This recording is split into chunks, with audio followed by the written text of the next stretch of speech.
Hey everyone, Kunik here, back with two RPG horror stories for you today. In the first story, we have a player who leaves the game, and the DM doesn't blame her. And in the second story, we have a player who just really wanted the game to be run like Critical Role, and is a little disappointed that not every game is. Now, real quick before I jump into the story, I wanted to say that there won't really be much of a post-story discussion for this video. Instead, I have quite a few channel updates to go through after the video. So, if you wouldn't mind sticking around to hear what those updates are, it would be greatly appreciated by me, because there's some really cool stuff in the pipeline. Anyhow, with that all said, let's roll for initiative and begin the stories. Story number 1. My best player leaves, and I don't blame her. I ran a weekly homebrew campaign for 2 years. About 3 sessions from the finale, my best, most engaged, most interactive, most note-taking player quit. Man, that hurt. After 80 plus sessions, so close to the finale, and a player tells me that the game has been so unfun that she doesn't care to see how it ends. Not only that, but she is by far the most engaged player. If she isn't having fun, then nobody is. That's how it felt from my perspective at the time. But there was more going on. I convinced her to stay and finish the finale, then she really did quit the group. In retrospect, I should not have pressured her to stay, and I don't blame her for quitting. Her stated reason for quitting, she believed that her higher energy and engagement was ruining the fun for the other players, who tended to be more passive. Indeed, my other players represented a spectrum of engagement, from occasionally engaged, what I might call 75% effort, down to sometimes shows up but never says anything and has no idea what's going on, to the point where every turn in combat he asks for a recap of the entire situation because he wasn't following anyone else's turns. 0% effort. But I think the real reason for her wanting to quit, whether she was self-aware of it or not, is that it's not fun to be the only player putting in 100% effort at a table, where others get away with giving 0%. As a DM giving 100%, that sucks for me too, but having at least one player totally invested and engaged made the game more tolerable.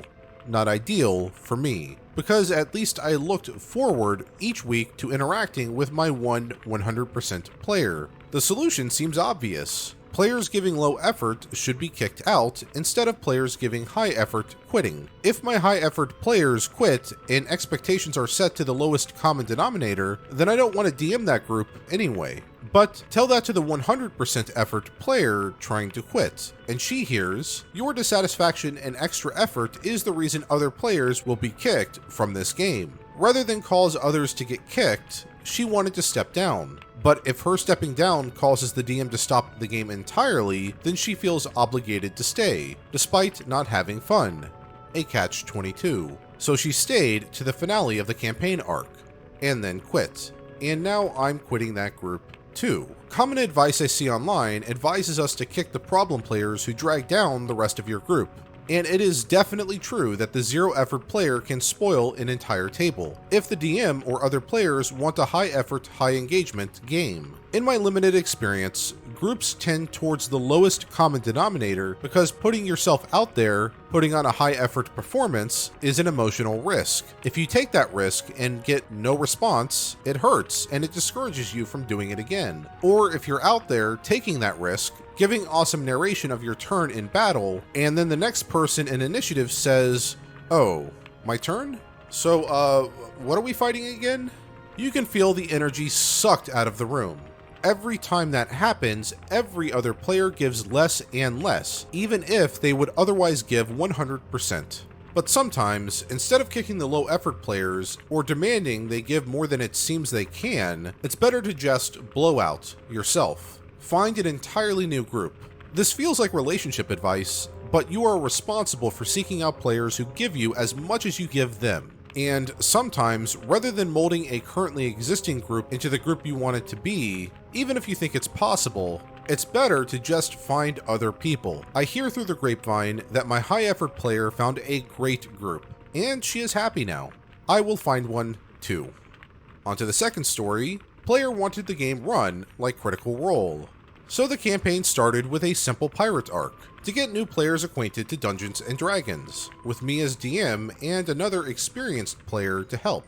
One of the players, S decided to watch Critical Role to learn more on the side. Now, I have been patient and have asked the players to not compare my game to someone else's, and that every game is different. But S would make comparisons or say, this is how Matt Mercer would do this. I asked them to refrain from such comments because they were unfair to myself and the other players who were still learning. S began to complain that they got no involvement or things to do, even though the other two players in the game and I have asked for their input on multiple occasions. Yet, S chose to take none of those hooks and would rather sit around in silence. Ultimately, they left the campaign without consulting anyone or letting the other players know why. End post. Real quick for that second story, as the first story I think the DM accurately summed up my response to it. For the second story, really, Critical Role should not be watched and assumed that that's how every campaign goes. Matt Mercer is widely considered to be one of the best dungeon masters around because of how he hooks everyone's backstory into the overarching campaign and how in general he runs things. Plus, they're all professional voice actors, so they're going to be able to put on a much better performance than your standard D&D player. The notes I would take from Critical Role would simply be something to the effect of role-playing your character or creating interesting and unique backstories. But that's about it. Everything else is going to be different at every other table. Anyhow, onto the channel updates, of which there are 4. In our first update, I wanted to give a special thanks to community member Mayu in our Discord server. Last week, Mayu created a really awesome recreation of my hood from my avatar. I don't know if they can actually see out of it, but it looks awesome. So thank you, Mayu. That really touched my heart when I saw you posted it in our Discord server. Update number 2, we've reached over 1,000 subscribers on YouTube, so thank you to everyone who has subscribed up until now, and to that end, I'll be doing the Q&A video that I promised this Wednesday instead of a traditional RPG horror stories video. So if you have a question you would like asked, be sure to throw it in the comments below and I'll take a look, and again, pick from what I think are the best questions to answer on a video. However, if I choose to not answer your question in a video, I will definitely answer it in the comments below. So no matter what, you're going to get a response from me. As for the Twitch stream we did for Halloween, I think it was a pretty big success. It was a little bit shorter than I thought, at about 2.5 hours long, but we had a lot of fun. We played some Among Us, we played some Left 4 Dead. In the single player category, I played a little bit of Guild Wars 2 and Hitman 2. So yeah, I think it was a lot of fun. There were questions about whether or not there would be future streams, and to that I can definitely say 100% yes. I actually picked up quite a bit of new gear for that Twitch stream, so I certainly didn't want to do it for a one-off. I want to do more of these in the future. And as a result, the link to my Twitch channel is in the description below, so if you want to follow it to be alerted of my future streams, definitely take a look at that. Okay, and for the final update, this is a pretty big one, and that is that I've created a Patreon that you can all use to get some extra content on the side from my channel.